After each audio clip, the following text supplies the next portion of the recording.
That's a car passing. Hello everyone. Don't worry, I'm not speaking for too long. I just wanted to say, before I showed you this interview, which thanks again so much to the Baron for doing this. I know I wasn't expecting to be able to do it, and I know people in my community weren't expecting me to be able to do it, but hey, we did it. Fuck it, we ball. But I just wanted to say real quick before it started, about 10 minutes into the interview, my PC crashed. Now, luckily Baron was super cool about it and he was fine with going over the old questions, but just so you know, you don't really see the beginning of the interview. We've sort of already had a flow going, so it's a little messy, but hopefully it's fine watching it. We'll see, I suppose. But yeah, thank you again to the Baron and thank you for everyone for your questions. I didn't include all of them because some of them are ones that kind of obvious and there was a lot of repeats or just like versions of the same question, so I did condense them where I could. But yeah, if you left a question anyway, thank you so much, and yeah, that's about it. Enjoy the interview. Well, okay, I'll try. So yeah. First things first, where did the name Baron come from? So this one, Baron, is a weird one. It came from a D&D character, or even going further back, it actually came from Rollmaster, if you're old enough to know that. And it was a roleplay character that I had for about, I think it was about maybe 12 years, who I absolutely loved. And he was this kind of swashbuckly baron. Everyone thinks he's a pirate. He actually is not a pirate. He was a baron, like a landowner. And where the name came from specifically was I took it from a movie character I really liked called The Baron the Munchausen, which is a Terry Gilliam film about this larger than life swashbuckly character. So it's something that's been with me for years. I've always used that handle. Got some history. Yeah, history there, yeah. Alright, the question asked a million times, but I'm gonna ask it again. PC Blade and Sorcery, what's left for it? Is it just bug fixes? And obviously the update on Nomad to go. But is it just bug fixes for now? Yeah, for now it is bug fixes, patching, because we want to make the game as stable as it can, so it's patches for bugs, stabilization, quality of life and stuff like that. And then we go on to Nomad, obviously.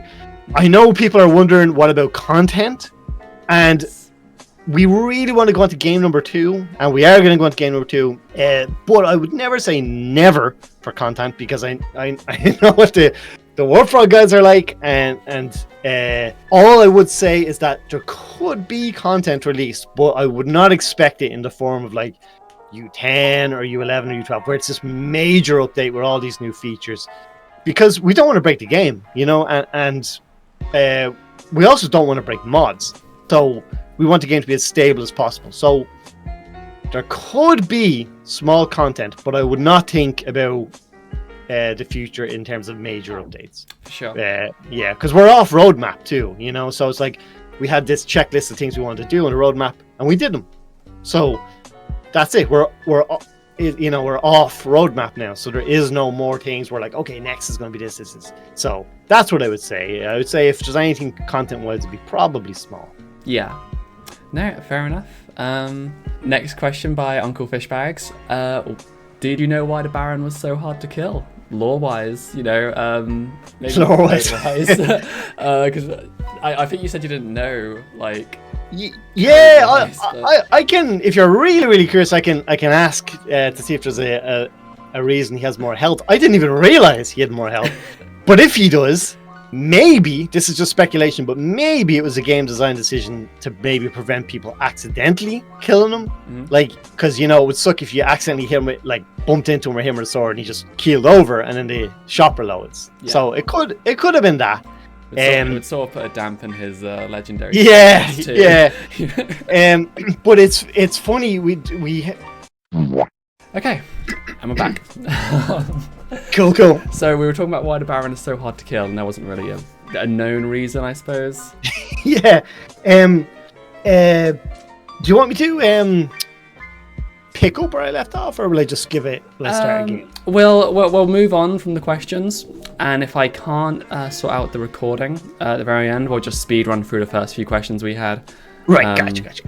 So we'll move on from here, and we're starting again with a very heavy hitter. Uncle Fishbag's second question is curious. What's your favourite food? Jesus. Yeah. I was coming in here today to expect the question, when is the update come to Nomad? I was like, okay. Favorite food? I really like burgers, I guess. Burgers, nice. burgers or steak, mashed potatoes. Okay, Very yeah. typical Irishman type food. Amazing. Okay, and I believe you might have. Sorry, that was a motorcycle passing. I believe you might have mentioned this in the subreddit. I'm not 100%, but the endings of the game. Yeah. What do the different endings signify to you? What's going on? Well, I was involved, so Yes, yeah. I will be cheating if I give my interpretation. I could spoil it, but I don't know if I should spoil it. I'll leave it up to you. I'll leave it up to you. You know, whatever. Well, I tell you, I don't want to spoil it. Okay. So what I will just say is that if you power through the game and you get the ending, you're going to be confused. You're definitely going to be confused. If you power through the game and you have read some of the lore, and you get the ending, you're probably going to understand what happened. Like, and that's that. If you go through the game and you read all the lore, then you're going to get a very special secret ending. And then probably everything is going to make sense. And you're also probably going to say, oh God, because you're going to know the full background to the events that just happened. Okay. So I don't really want to spoil it. So yeah, that's all I'll say is that we kind of made the lore like tiered. And for sure, I've read people getting to the end and saying like, what the hell did I just see? And it's like, okay, well, they obviously didn't read anything. But yeah, if you read everything and you get like the secret ending, it's all going to make a lot more sense. Okay. But yeah, that's by design. We wanted it to be layered like that. So expecting a lot of Blade and Sorcery ending story explained videos in the future. Yeah. Yeah. In fact, I just watched one yesterday. It was some I forget the channel name now, which I apologize for. But some young guy made a video breaking down the ending, and I watched it and I was like, he's spot on. He was actually spot on. He got every single part of it, even the secret stuff, and I was very impressed. Amazing. And I've seen on Reddit too a couple of people doing like breakdowns, which they're spot on with their, maybe sometimes missing one or two small details, but generally speaking, spot on. Yeah. So it's out there. If you dig for it, it's out there. But I personally don't want to spoil it. No, all right, that's fine. That's fine. We'll continue hunting. Next question, very important to me, as I did go through a few of them before this interview. Will you ever bring back Baron reviews? Ever? Oh, the old Baron reviews. The old Baron reviews. You know what? That's cool if you check that out. Probably not. And the reason is purely coming from the space of I'm just so busy now. That's fair. And that's the only reason. Sometimes, like out of nowhere, sometimes a company might send me like a Steam key and be like, hey, do you want to review this game? And it's like, I'd love to, but it's just like, I just don't have the time. Especially the puppeteering stuff. That used to take so long to do. And like, set up the puppet and set up the green screen and all that stuff. It was impressive, to be honest. I kind of loved it. Yeah, thanks very much. Yeah, I used to really enjoy it. It was so funny. Where it came from was I used to do Amazon reviews back in the day, just for fun, just as a hobby. I used to just like doing it. And what happened was that all got shut down because scummy people were leaving bogus reviews. And they would take products and then just copy and paste other people's reviews. Like, completely ruined it for everybody. So Amazon stopped people doing reviews. Like when I say stop doing reviews, I mean like as in a company could send you a product and you'd review it, So I was like, God, what? I really missed that hobby. So I was kind of like, I love video games. I was like, why don't I do something to do with that? And then at the same time, I used to have this puppet show with my friends called Pupcast, and I used to love doing that. And we had all moved away from each other, so we stopped doing the show. So I had this puppet. And then I was like, why don't I combine these two things I like doing? I used to like doing reviews for products, and I used to like doing puppet shows. So I was like, what about a puppet review video game thing. That's how movie magic's made. That's it. It all came together, and now the irony of it was that puppet went on to do Blade and Sorcery stuff, and now that puppet is transformed into the video game. So it's hilarious how organically things can happen, you know? Yeah, there is so much history behind it. Yeah. Okay, you sort of touched on this question earlier, but it's a bit more specific, I suppose. It's from my favourite username that question asked, Puppy Gaming. They ask, is a sequel to Blade and Sorcery or another game in that universe possible, or will it be completely new slate for warpfrog? Or are you not sure? Well, it's a very good question, because I would also like to know the answer to this. For the next game we're doing, I can tell you, no, it's not a sequel to Blade and Sorcery. Completely new IP. But will there ever be a Blade and Sorcery 2? I would hope so. I don't know. There's no plan for it. Like, it's not in discussion right now. We all talk about it at warpfrog in a real casual kind of way. Like, oh, wouldn't that be cool if we could do something like way bigger and way more ambitious? But there's no plan for it. But I'd be personally upset if there wasn't a Blade and Sorcery 2, because there's so much more we could do, you know? Yeah. And we have this... Yeah, the bounty system. Baron's Revenge, Blade and Sorcery 2. We have this whole fantasy world. We've got all these other places in the world. And, you know, we just ran out of time. We encountered too many problems in Thunder Road's game engine, you know, that we couldn't keep going. So if we came at it with Thunder Road 2, you know, new game framework, all new studio, you know, everyone's broken in, you know, we're all settled in here at warpfrog now as a team. We've all this experience, you know, and so that would be cool, you know, like to come back at Blade and Sorcery 2, fresh, ambitious, new kind of ideas, and maybe try something a little bit bigger. That would be cool. Is it happening? There's no plan for it. But I certainly hope someday we do. Yeah. There, hey, me too. It would be amazing. Yeah. Alright, so this next question is from... You might not actually know this, because I feel like it would be more code side, I suppose. But as far as the shop stock goes... Oh, sorry, this question's from Dark Love.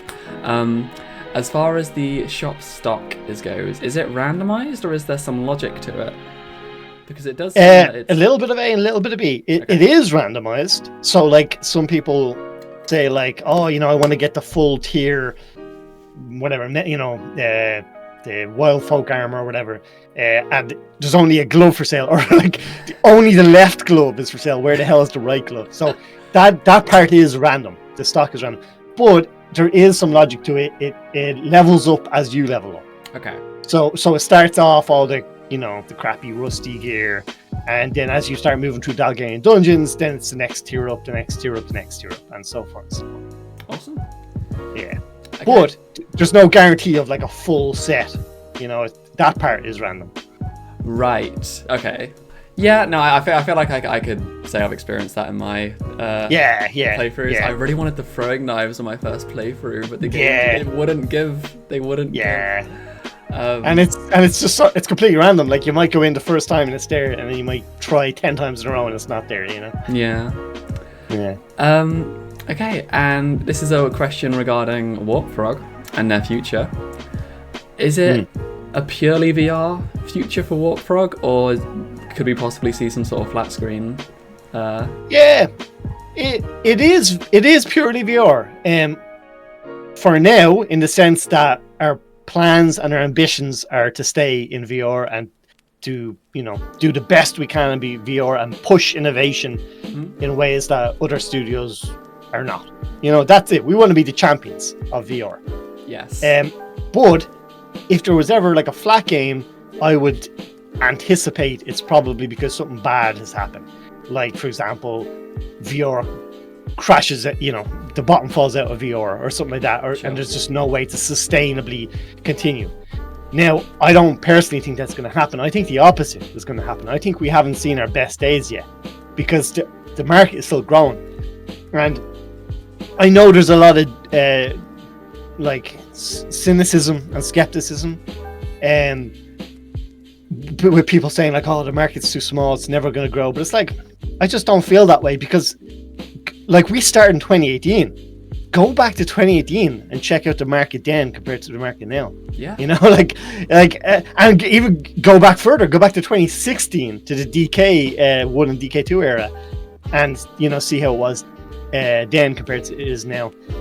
We're still growing. This is still the teething stage, the growing pain stage of VR. But the market is getting bigger. I think there's a different kind of problem right now, which is that Meta are pumping a ton of money into headset hardware, which is brilliant. And I know everyone beats up Meta, but they actually are putting a ton of resources trying to grow this market.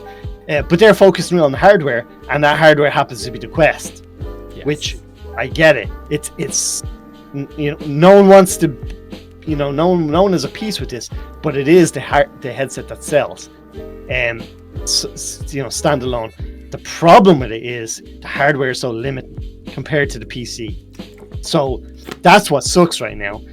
So Meta are kind of taking the angle, well, look, we're just selling the product that sells, that happens to be the Quest.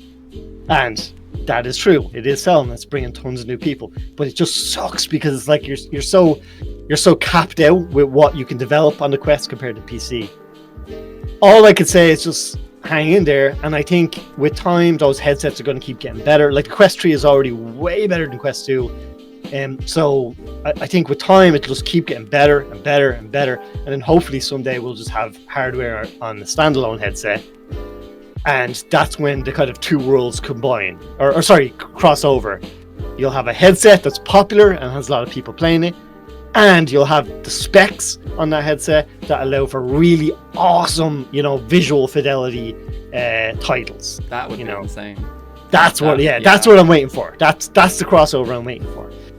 Meanwhile, PC VR is great. It's just that the market is so small, and you can see it. Like, the proof's in the pudding. Game developers just can't survive, on the PC VR market. And we're a rare exception, because we had great success on PC VR, but a lot of people don't. And because we were lucky, we were able to split off Nomad as a sister title. Everybody wins, But like a lot of PC VR developers, you can see it yourself, they're questifying their games, or they're just not even making PC games because they just know they can't survive there. So that's kind of the world we're in right now. I think the technology does need to catch up in the sort of standalone market, because I think the technology for PC, as far as hardware goes, we're kind of sorted, for now. Like, it's mostly just games, just titles. Totally. Yeah. Because on PC, I mean, you're the PC, just like always with any game on PC. With PC, you're limited only by the specs of your PC, right? Mm-hmm. So like, and hardware on PC is awesome these days. So like you can see with Blade Sorcery PC VR, we're pushing the goddamn hell of it. We want to make the visually best game we possibly can, Because why the hell not? Yeah. But on Quest, there's quite literally a cap. It's like, okay, this is as far as you can push it, and you can push it no more. And believe me when I say we push Nomad to the absolute extreme. And what more can you do? Like you can only push it to the ceiling of the hardware. So that's what you're dealing with standalone headsets. Yeah, no, that was a very good answer. Thank you. This is the second question from Dark Love, I believe. Bit of a silly one. When you play the game, what do you prefer, Blades or Sorcery?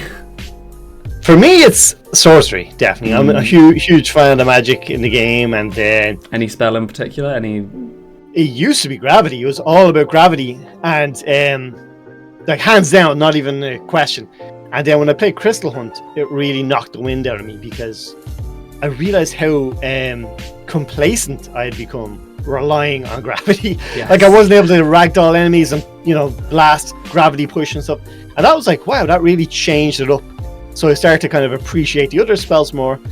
And then when we introduced the burning status and enemies being able to set on fire, my favorite spell went to fire. Yes. That's my new favorite spell. Yeah, so, creating a massive deadly pile of burning corpses. It's just so cool. And my favorites is the Molten Beam spell. That's my new favorite. Yeah, just blasting everyone that. Oh, I love it. Yeah. Sort of related a little bit. So with playing Blade Sorcery, are there any other VR or flat screen titles you're into? So many. Where to start is kind of. Okay. Let me see. Well, I mean, actually, here's the funny thing. I'm really not into when I play like fighting games, like action games or anything like that. I really am not a fan of gamey games, and by that I mean games that have like a lot of UIs and menus and health bars. So that actually kind of kills a huge like chunk of gaming for me, because so many modern games are like that. But other than that, some of my favorite games are the most gamey games. I really love really complicated strategy games are my favorite. The nittier and grittier, the better. So it's kind of the opposite. It's tons of detailed number crunching and menus.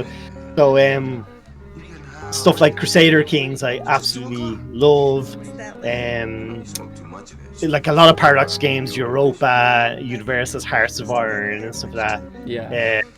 RimWorld, absolutely love. So yeah, really love those kind of games. Or Project Zomboid, love those. Love those developers too. I'm a big fan of those. I really got into this great indie game recently called Songs of Six. I think I've actually just realized I never pronounced that out loud. SYA. That's a great game. So yeah, I love those kind of games. And then in VR world, I love things that have physics, simulation. I really love that game, Space Engine. If you've ever played that, Yes. It's not an exclusive VR game, but I love that. Lo-fi, I like playing that one too. Have you ever tried? It wasn't for me. It was like doing your taxes, but for fun. But have you played EVE Online, or is that? Funny enough, yeah, people always say I would like it. I've never played it, and the reason I never played it is because I'm not into multiplayer games. Okay. And because it was multiplayer only, I just couldn't get into it. One of my favorites of all time, however, is the X4 games. If you ever played those. Yeah, I used to have a friend who was super into them. Yeah. I'm super into them. I'm one of those guys. I'm obsessed with them. Absolutely huge fan of EgoSoft. I'm a huge fan of what they're doing, and they're pushing that innovation in a way that no game does, despite all their bugs and jank and stuff. But that's part of the territory. But I absolutely love and respect those guys. They're great. Closest I could get to EVE without it being multiplayer. Yeah. All right. Well, last of the full questions, but I'm afraid we probably will have to go back and do the first few as a little speed run. Yeah, no worries. But what is, to you, or as far as the last few years of development have gone throughout all of Blade and Sorcery's life, what are the best and worst parts of being the community head for all of this? Well, yeah, I've seen it all. The whole thing's been life changing. Look, quite literally life changing. I don't even mean that in a hyperbole way, but like literally my whole life has changed because of the game. Best parts, like, just I can't even really describe this. You have a job you go to, and you don't hate it. You like it. Wow. And people say to you, "Good job," and people are excited about the stuff you're doing. That's the craziest, trippiest thing I've experienced in my entire life. And I've worked many jobs. Workplace. Yeah. I've had many a job where you go through those doors and you butterflies in your stomach and you don't want to be there, and you're miserable, and your coworkers are miserable, and everyone you meet is miserable. And then it's like, I can't even describe like this feeling of like, people like what you do, they're excited for what you're doing, you get to talk about it, it's the trippiest thing. That's the absolute best. And people send like positive messages like almost daily. It's the weirdest thing, and I try my absolute hardest not to be desensitized to it too, because I try to step back and just think, this is crazy, like this should not be normal. And for that reason, I try to say grateful, and then in staying grateful, that's why I always try to answer everybody who messages me, or even when I hear like the same question for the millionth time, I try to stay really patient about it, because I'm just like, look, this person is really into the game, or into the studio, or into what we're doing, and that's cool. you know, and like so that's the best part of this whole thing. The worst part is when you just something bad happens and you just don't meet expectation and people are sad or disappointed. Luckily, there's not been too many of those in our history, but like a good example I think would be update 8, if you've been around that long. Yes, that was I joined the game on U7, so that was my first update. There you go. So there you go, a good example. We were very small at the time. We didn't have the coverage for, you know, how large the update was, and we didn't have QA, you know, and we just didn't have enough QA coverage. And when the update rolled out, it just had problems. People were upset, and it's just a bummer, you know. It just, you feel bad because everyone feels bad, you know. So we always said after that we would try to avoid disappointment by underselling the game. We would never overhype the game. We would underhype it. We often deflate our own hype, you know. You'll always see me all over Reddit and stuff, where people say like, "Oh, I really hope this is." I'll be like, "Well, actually, you know, I don't want you to be upset, so I'm just going to let you know that's not coming." You know. Are you going to add dragons to the game? Yeah, I swear to God, like I do marketing for warpfrog, but sometimes I'm the biggest detractor of our own marketing. But it's coming from a good place. It's coming from a place that we don't want anyone to be disappointed. And I think that works out in the long run for sure. Yeah, in the long run, because it's like, it's better to have like happy, loyal fans, right? Mm-hmm. Rather than make a quick buck, you know. Like if you let hype run away from you, okay, it's gonna sell. You're gonna get a lot of sales, but those people are gonna be pissed off, you know. And then when you go on to make your next game or anything you go to do, people are gonna have a little bit of cynicism with them, you know. And it's like, we don't ever want that to happen. So we're a slow burning kind of company. Yeah, no, I mean, I'll tell you, it's definitely worked out, at least from my point of view, you know, myself included and the people I talk to. Warpfrog does have a very good reputation. You know, awesome. I think it has very much worked out in your favor to sort of underselling your own hype. Yeah, you know, it all comes from a place too.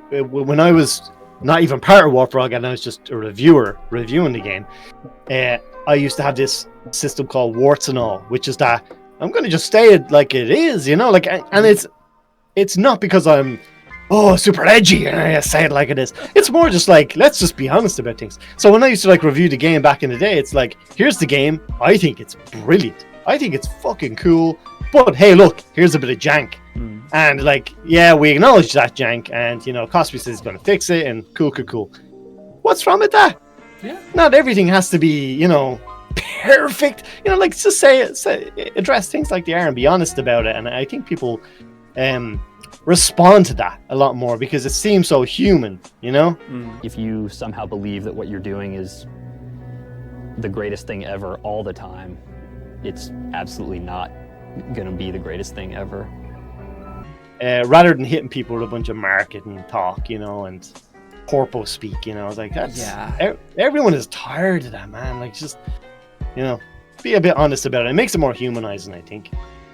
Yeah, for sure. That was a very good answer. Thank you. And not a question, but Chuckle, a user called Chuckle5253, not sure what the numbers signify, just wanted to say thank you from the VR community. And I think that goes, you know, from everyone. There you go. Everyone from my server or whatever. Yeah. Thank you so much. There you go. The perfect example. You know, like the perfect example. Someone coming along to, you know, a fan of yours, coming along to say, hey, could you just pass on my goodwill? Where do you get that? Yeah. I've had many jobs in my life, you know, working in shops or working in bars or working, you know, wherever. Imagine someone coming up being like, good job. It's like inhuman. Yeah, it's insane. Your head would explode. Yeah, I know, right? It's like, well, so there you go. So, well, Chuckle5253, thank you so much. Yeah, that is everything. Thank you so much, Baron, for doing this. You're welcome. It's it's been a pleasure. I know a lot of people are going to be happy to see their questions answered. Thank you again for everything you've done with the community. And yeah, my pleasure. I'm so glad. I'm glad to have chatted to you. I saw your video a couple of weeks ago and I was like, oh, it's great video, you know, and Thank you. so I'm real pleased to have had a chance to chat with you. By the way, here's a question I'm shocked no one asked. So I'll give you the answer. I'll give you the answer so that you can tell them. Okay. Because I answer this about 50 times a day. People asking me, when is the update 1.0 coming to Nomad? Yes. Oh man, I get this daily. Before we jumped to this call, I was typing that answer to like a minute. Yeah, the answer to it is we're going to stabilize PCVR first, because Nomad is made from PCVR. It's ported from it. So if PC had bugs and you ported it, then Nomad would have bugs. So that's why we have to stabilize PCVR first. So we're going to stabilize PCVR first, and then the whole team is going to start working on porting Nomad. And the expected release of that is sometime this year. The exact date is unknown because we don't know, because there's so much work to do. We have to port all those rooms, you know, we have to port all those spells to Nomad. So there's a lot of work. We just don't have an estimate. But sometime this year. Yeah, no, like better to take your time and get it done right, I suppose, for sure. Definitely, because that's the thing is we're trying to make it a one-to-one port. We're trying to port everything. So if you hold on, let us cook. You know, don't pressure the team. We'll do the best possible port we possibly can and get all that content. Bring it to Nomad for free. Boom, you know, worthwhile. So let us cook, I would say, to anyone who wants to know, and it'll be the best results. I think that quote of the interview, let us cook. That's great. Yeah. All right. Awesome. Yeah. Well, let me finish that recording because I think that's actually a perfect ending.